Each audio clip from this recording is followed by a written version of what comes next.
बोलते कालम के साथ मैं आमिर जहान और मैं वो शख्स हूँ जो आपको पिछले 2 हफ्तों से ये बात बता रहा है कि ज़ेलेंस्की यहूदी है और यहूदियों के एजेंडे पर उसने रशिया के साथ जंग जारी रखी हुई है और एजेंडा ये है कि यूरोप को तबाह बर्बाद करा दिया जाए। किसके हाथों? रूस के हाथों। और क्यों? क्योंकि रूस जो है वो इस जंग में इन्वॉल्व रहे, उसकी एटमी जंग जो है यूरोप के साथ हो और यूरोप की इस जंग में जो है अगर रूस को मार पड़े तब भी यहूदियों का फ़ायदा और अगर यूरोप को मार पड़े तब भी यहूदियों का फ़ायदा है। वजह उसकी ये है कि वो चाहते ये हैं कि जो रशियन इस्लामिक बैंकिंग सिस्टम है वो नाफिज ना हो। यूरोप की जो इंडस्ट्री है वो तेल एबब और इसके गिरदोनवा के इलाकों में वापस आ जाए। बेशतर तो वैसे ही यहूदियों के पास है, लेकिन उसकी मैन पावर जो है वो यूरोप में मौजूद है और ये यूरोपियन इंडस्ट्री चलाती है। इसको वो उठाकर, इन कंपनीज़ को उठाकर वो ले जाना चाहते हैं कहाँ पे? इसराइल में, और इसलिए नई आबादकारियाँ कर रहे हैं। इस सारे एजेंडे के पीछे जो है यूक्रेन का जो सरबराह है ज़ेलेंस्की, जो कि एक यहूदी नस्ल इंसान है, वो पीछे है। इसीलिए जब भी यूक्रेन की जंग के हवाले से कुछ होने लगता है तो ये एक नया हमला कर देता है। अब देखिए, उसने रशिया के ज़ेर इंतज़ाम इलाके में एक कॉलेज के ऊपर हमला किया। 20 लोग जो हैं या स्टूडेंट जो हैं वो हलाक हुए और उसका बदला जो है रशिया ने एक बड़े हमले की सूरत में लिया जो कैफ पे किया गया था। इस हमले में तकरीबन 600 खुदकुश ड्रोन्स और तकरीबन 90 के करीब जो मिसाइल हैं, जिनमें एटमी वॉर हेड ले जाने की सलाहियत रखने वाले बैलिस्टिक मिसाइल और सैनिक भी शामिल हैं। ये वो मिसाइल्स हैं जिनको रोकने की सलाहियत ना किसी थार्ड में है ना पेट्रियट में है, क्योंकि ये रशियन की जदीद टेक्नोलॉजी है। और अगर आपको मेरा एक दिन, सिर्फ एक दिन पहले वाला, यानी कल से जो पिछला दिन गुजरा, हफ्ते वाले दिन, मैंने उसमें आपको बताया था कि बेलारस में जो है क्यों मिसाइल जो हैं नस्ब किए जा रहे हैं। और इसकी बड़ी वजह यह है कि ताकि एटमी जंग की सूरत में वहाँ से इन ऑर्शनिक मिसाइल्स को लॉन्च किया जा सके विद एटमी वॉरहेड। तो ये एक एटमी जंग की एक और सूरत हाल, एक तो आपने हमस की तरफ हमें एक ख़तरा नज़र आता है, दूसरी जानब हमें ख़तरा नज़र आता है कि रशिया यूक्रेन की वार जो है ये ज़्यादा बढ़ जाएगी। जो अब रशिया ने हमला किया है उसकी सूरत में बेपनाह जानी और माली नुकसान तो हुआ है, लेकिन फौरी तौर पर ज़ेलेंस्की ने ना अमेरिका से कहा ना इसराइल से कहा। देखिए, यहूदियों की साजिश को समझने की ज़रूरत है। उसने किसको पुकारा? उसने यूरोपियन अक़वाम को पुकारा कि मेरी मदद को आओ, मेरा तो असला ख़त्म हो रहा है, यानी मेरा असला ख़त्म, ड्रेन आउट होने के करीब है। अब यूरोपियन यूनियन ने भी इस पर बयान जारी कर दिया। मुझे हैरत है कि वो इस साजिश को क्यों नहीं पकड़ पा रहे हैं। या तो उनके पॉलिसी मेकर्स के अंदर जो है ऐसे यहूदी मौजूद हैं जो कि उनको सोचने समझने की सलाहियत से महरूम करते हैं, या फिर वो शायद इस बात को समझना नहीं चाहते हैं। और यूरोपियन यूनियन ने जो है बयान जारी कर दिया कि रशिया को सख्ती से रोका जाएगा। ये ख़बर हम इसी पर रोकते हैं कि यूरोपियन यूनियन ने ये बात की है। दूसरी जानब अगर आप मीडिया उठाकर देखें तो तमाम यहूदी मीडिया सिर्फ एक बात कर रहा है कि फ़्रांस आज गया कि कल गया, फ़्रांस की मईशत आज डूबी कि कल डूबी, और फ़्रांस जो है आने वाले वक्त का मर्द बीमार है यूरोप का। और फ़्रांस ही सबसे बड़ी ताकत थी, फ़ौजी ताकत अगर समझी जाए। अमेरिका एवेक्यूएट कर रहा है। अमेरिका ने अपने यूरोपीय ममालिक से फ़ौजी निकालना शुरू कर दिए हैं। उसकी बड़ी मिसाल 5000 अफवाज का जो नेटो से रिलेटेड थी उनको निकाला गया है। जर्मनी से और बाकी ममालिक से भी उसने निकालने का ऐलान कर दिया है। यानी आहिस्ता आहिस्ता अमेरिका ये छोड़ रहा है ताकि इस जंग में, जो कि आने वाले वक्त में एक बड़ी एटमी जंग बन सकती है, उसमें से वो अमरीकियों को निकाल ले।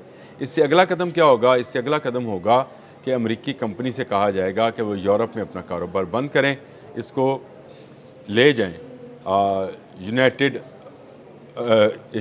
अरब अमेरिकन स्टेट्स में, यानी यूएई की तरफ नहीं, इसराइल की तरफ इसको ले जाएं। वैसे डोनाल्ड ट्रंप ने एक नक्शा भी जारी किया है और उसने उसमें ईरान को जो है अमेरिका की एक रियासत जो है वो दिखाया है। लेकिन चले छोड़े उसको, बात तो वहीं पर है कि यूरोप को फंसाने के लिए ज़ेलेंस्की ने यानी यहूदियों ने ये एक कार्ड खेला। 5 साल से ये जंग जारी है, कभी हल्की कभी तेज़ हो जाती है। अब वाला हमला जो है इन 5 सालों में सबसे शदीद हमला है। और उसको रशिया ने कहा है कि जी क्योंकि इन्होंने हमारे यूनिवर्सिटी के यहाँ कॉलेज या जो भी उसको तलीमी दरसगाह थी उसके बच्चों को मारा है, इसलिए हम इनको नहीं छोड़ेंगे। तमाम वो फैक्ट्रीज़ जहाँ पर असला साजी की जाती है यूक्रेन के अंदर, उनको भी निशाना बनाया गया है, शहरी आबादी को भी निशाना बनाया गया है। ज़ेलेंस्की के घबराए हुए की शक्ल आती है और वो कहता है स्टूपिडिटी है ये, यानी ये अहमकाना या स्टूपिडिटी, जिसको भी आप जिस तरह से मर्जी अल्फाज को इसका तर्जमा कर लें, मैं को अच्छा मुतरजम नहीं हूँ, आप तर्जमा कर सकते हैं तो कर लें, लेकिन उसने रशियन सदर को जो है उसके इस इकदाम को, इस बड़े हमले को स्टूपिडिटी करार दिया है। बड़ी तबाही हुई है, बड़े शहरों में तबाही हुई, केव के इर्द गिर्द के इलाकों को जो है रशिया ने उड़ा कर रख दिया। जब 600 ड्रोन्स गिरेंगे और मिसाइल्स गिरेंगे जिनको रोक नहीं पाएंगे। वैसे ड्रोन से मुझे याद आया, क्या बेचने गए थे ये यूक्रेन वाले मुत्तहिदा अरब अमारात और सऊदी अरब में anti drone missile, anti drones. तो ये एंटी ड्रोन्स जो हैं, क्या उन्होंने रोक लिया? सोचने की बात है। क्या उन्होंने रोक लिए? ये 600 ड्रोन्स सारे के सारे अपने निशानों पर लगे, बिल्डिंग्स की बिल्डिंग्स तबाह हो गई। तबाही के इतने निशानात हैं जो मिटाए नहीं मिट सकते हैं। यूक्रेनी लोग जो हैं वो यहूदी साजिश का शिकार हो रहे हैं। उनको एक यहूदी सरबरा जो है, जो कॉमेडियन था, मजाकिया अदाकार था, अपनी पॉपुलैरिटी, इसकी पॉपुलैरिटी बनाई गई। ये वैसे एक तरीक़ाकार है, चैरिटी के नाम पर उसकी पॉपुलैरिटी बनाओ, लोग कहें कि जी देखिए ये चैरिटी करेगा। वैसे एक चैरिटी से याद आया, अभी मैं किसी से जिक्र कर रहा था, दज्जाल भी चैरिटी के लिए ही आएगा, अमन का जो है वो नारा लगाएगा और कहेगा कि जो मखलूक के खुदा है उसको जो है चैरिटी उसकी की जाए। मैं वैसे अल्लाह का लफ्ज़ यूज़ करता हूँ, खुदा का मैं सिर्फ दज्जाल के हवाले से इस्तेमाल कर रहा हूँ, क्योंकि उसका अल्लाह से क्या तल्लक, वो तो इसका तल्लक शैतान से है। ज़ेलेंस्की को समझे, ज़ेलेंस्की की साजिश को समझे, यूरोप की गुमराही को समझे।